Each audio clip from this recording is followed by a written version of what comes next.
మనసుంటే మాత్రము ఈ ఇన్సిడెంట్ చూసిన తర్వాత ఎవరికైనా మనసు కరిగిపోవాల్సిందే. నాకైతే మొత్తం కడుపులో ఎట్టెటో అవుతుంది. నిన్నటి నుంచి అసలు నిద్ర కూడా పట్టలేను. ఆ ఇన్సిడెంట్ ఏంటంటే మీ అందరికి కూడా తెలుసు.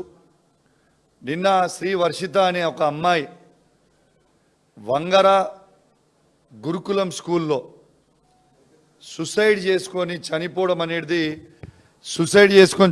అనేది చాలా చాలా బాధాకరం అని చెప్పి సందర్భంగా తెలియజేస్తా ఉన్నాను. ఇలా వంగర స్కూల్ అనేది హుస్నాబాద్ నియోజకవర్గం, అది మంత్రి గారి నియోజకవర్గం, బీసీ వెల్ఫేర్ మినిస్టర్ గారి నియోజకవర్గం. అది ఆ నియోజకవర్గంలో ఆ అమ్మాయి సూసైడ్ చేసుకోవడం అనేది, ఆ స్కూల్లో సూసైడ్ చేసుకోవడం అనేది చాలా చాలా బాధాకరం. ఆ అమ్మాయి నా హుజరాబాద్ నియోజకవర్గం సంబంధించిన హుజరాబాద్ మండలం రాంపూర్ గ్రామానికి సంబంధించిన అమ్మాయి. ఆ అమ్మాయి పేరు వర్షిత. ఆ అమ్మాయి వారి తండ్రి పేరు తిరుపతి, వారి అమ్మాయి వారి తల్లి పేరేమో మమత.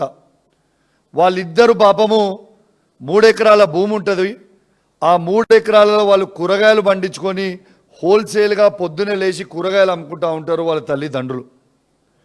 అట్లాంటి పిల్లల కోసం, అట్లాంటి తల్లిదండ్రులు ఉన్న పిల్లల కోసం కేసీఆర్ గారు చాలా గొప్ప ఆలోచనతోని గురుకులంలోని పెట్టి ఇలా ఒక్కొక్క విద్యార్థి మీద 1,25,000 రూపాయలు ఖర్చు పెట్టి ఆ పిల్లలు కూడా మా ప్రవీణ్ అన్నలకు ఐపీఎస్ ఆఫీసర్ కావాలని, లేకుంటే ఆర్డీఓలు కావాలి, కలెక్టర్లు కావాలి, ఎంఆర్ఓలు కావాలనే గొప్ప ఆలోచనతోని ఆనాడు కేసీఆర్ గారి నాయకత్వంలో ప్రవీణ్ అన్న గారు కూడా అప్పుడు ఆఫీసర్గా దానికి సంబంధించిన డిపార్ట్మెంట్గా ఉండే అద్భుతంగా పనిచేసి దాని ఒక రూపకల్పనకు తీసుకొచ్చిన తర్వాత ఇలా ఆ అమ్మాయి వర్షిత అనే అమ్మాయి వాస్తవంగా ఆమె స్కూల్ టాపర్.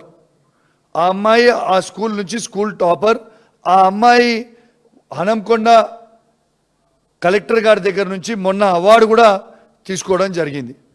ఆ అమ్మాయిని ఆ స్కూల్లో ఉన్న ప్రిన్సిపల్ గారు, వైస్ ప్రిన్సిపల్ గారు, టీచర్ గారు ఎంత దారుణంగా హరాస్మెంట్ చేస్తూ ఉన్నారంటే, ఏం హరాస్మెంటు, ఆ భోజనంకి సంబంధించిన సామాన్ ఏదైతే గురుకుల స్కూల్కి పిల్లలకి భోజనం పెట్టడానికి ఆ గ్రాసరీస్ ఇస్తారో, ఆ రైస్ ఇస్తారో, అవన్నీ ఆ గ్రాసరీస్ వీళ్ళు ఎత్తుకపోతుంటే ఆ అమ్మాయి చూసింది.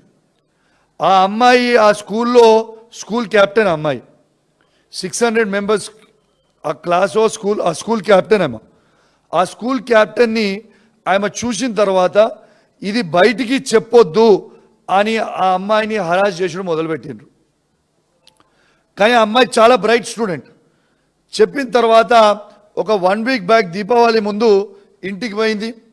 ఇంటికి పోయిన తర్వాత ఒక 1 వీక్ హాలిడేస్ తీసుకుంది. ఎందుకంటే ఆమె కిడ్నీలో చిన్న స్టోన్ వస్తే ఆ 1 వీకే జస్ట్ ఆమెకి ఏం హెల్త్ ఇష్యూ లేదు, ఏం లేదు, అబ్సల్యూట్లీ నార్మల్గా మనకేమి ఇట్లా చిన్న ఎప్పుడైనా కడుపు నొప్పి వస్తుందో అట్లా చిన్న కడుపు నొప్పి ఉంటే చెక్ చేయించుకుంది. ఓ 1 వీక్ ఇంటి దగ్గర రెస్ట్ తీసుకొని మళ్ళీ స్కూల్కి పోయింది. స్కూల్కి పోయిన అమ్మాయి నేను ఇంట్లో పేరెంట్స్ దింపొచ్చిన తర్వాత, స్కూల్లో దింపొచ్చిన తర్వాత ఆ స్కూల్లో ఆ అమ్మాయిని విపరీతంగా టార్చర్ పెట్టడము, విపరీతంగా ఇన్సల్ట్ చేయడము, పిల్లల ముంగట పొద్దున 6:30కి ఆ పేరెంట్స్తోని ఆ స్కూల్లో ఉన్న టీచరు పేరెంట్స్తోని నిన్న అర్లీ మార్నింగ్ 6:30కి పేరెంట్స్కి ఫోన్ చేసి ఆ అమ్మాయితో మాట్లాడిపించారు. ఆ అమ్మాయితో ఏం మాట్లాడిండు, నాన్న నాకు ఈ హాస్టల్లో ఉండబుద్ధి అయితలేదు, నేను ఇంటికి వస్తా అని ఫోన్ చేసింది. ఆడ నుంచి ఉండి సరే బేటా నేను వస్తున్నా అని చెప్పి వాళ్ళిద్దరు పేరెంట్స్ ఇమీడియట్గా వాళ్ళు ఎర్లీ మార్నింగ్ 6:30 కాబట్టి లేచి ఇమీడియట్ 1 అవర్ లోపల 7:30 లోపల స్కూల్ ముంగట్టున్నారు. 6:30కి ఫోన్ మాట్లాడిస్తారు, 7:30 వరకు ఆమె సూసైడ్ చేసుకొని చనిపోతుందంటే ఎంత దారుణం ఇది. Is it not the negligence of the teachers, school staff? ఇది వాస్తదా? ఇలా ఇప్పటి వరకు ఈ ఇన్సిడెంట్ అయిపోయింది, 109 మందిని చంపిర్రు, ఈమెతోని 110 మంది అవుతారు. ఇది ఎంతవరకు కరెక్ట్ అనిపిస్తూ ఉంది మీకు? మీరు చూడొచ్చు. ఇప్పుడు ప్రవీణ్ అన్న చెప్పినట్టు 109 మంది ఇంతకుముందు చనిపోయినరు, ఇప్పుడు ఈమెతో కలిపి 110 మంది విద్యార్థులు చనిపోవడం అనేది ఎంత బాధాకరమో ఒక్కసారి మీ అందరు కూడా ఆలోచన చేయండి. రేవంత్ రెడ్డి గారు మీకు ఒక్కటే చెప్తా ఉన్నారు, మీకు కేసీఆర్ గారి మీద కోపం ఉంటే కేసీఆర్ గారి మీద తీర్చుకోండి, మాకు అభ్యంతరం లేదు. లేదు కేటీఆర్ గారి మీద, హరీష్ రావు గారి మీద, మా మీద కోపం ఉంటే మా మీద తీర్చుకోండి, మాకు అభ్యంతరం లేదు. కానీ కేసీఆర్ గారు పెట్టిన గురుకులలో చదువుకుంటున్న ఈ పేద పిల్లల మీద, వీళ్ళ మీద తీర్చుకుంటే నీకు వచ్చేదేంటిది? నేను ఖచ్చితంగా డిమాండ్ చేస్తూ ఉన్నాను, ఎట్టు పరిస్థితులలో ఆ ప్రిన్సిపల్, ఆ టీచర్లు, ఆ వార్డను 100కు 100% సస్పెండ్ చేయాలి. ఆ అమ్మాయికి ₹1 ఎక్స్గ్రేషియా కూడా ప్రభుత్వం ఇవ్వాలని నేను డిమాండ్ చేస్తూ ఉన్నాను. ఇలా మంత్రి గారి నియోజకవర్గం అయితే ఇప్పటిదాకా ఒకరు కూడా స్పందించారండి గవర్నమెంట్ నుంచి? మంత్రి గారు ఏమైనా నిద్రపోతుర్రా? రోజు వాళ్ళ పంచాయతీలు పెట్టుకొని పైసల వసూళ్ళకి ఒకరిదొకడు తుపాకీలు పెట్టుకుంటావు. వీడు ఇన్ని పైసలు అడిగిండు, వాడు అన్ని పైసలు అడిగిండు, తుపాకీలు పెట్టుకొని సీఎం ఏమో, ఒక మంత్రి గారి కూతురేమో సీఎం గారు తుపాకీ పంపించినని ఒకటి చెప్తాడు, మంత్రి గారు ఓఎస్డి తుపాకీ పెట్టినని సీఎం మనిషి ఇంకోటి చెప్తాడు.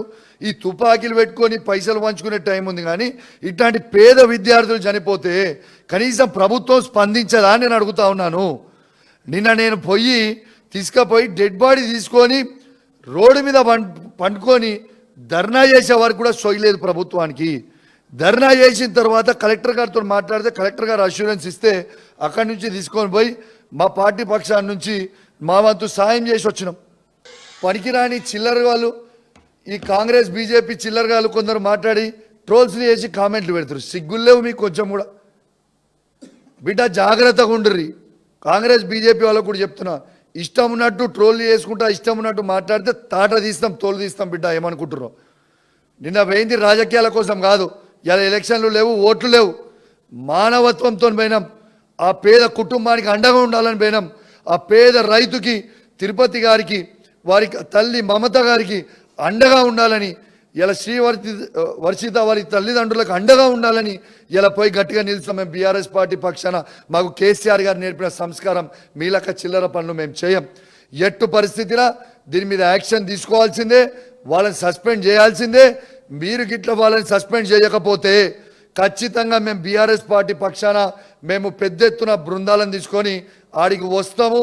ఆ స్కూల్ ముంగట ధర్నా చేస్తాము. ఊకునే ప్రసక్తి లేదు. ఆ కుటుంబానికి న్యాయం చేసే వరకు ఊకునే ప్రసక్తి లేదని తెలియజేస్తూ సెలవు తీసుకుంటా ఉన్నాను. జై తెలంగాణ, జై కేసీఆర్.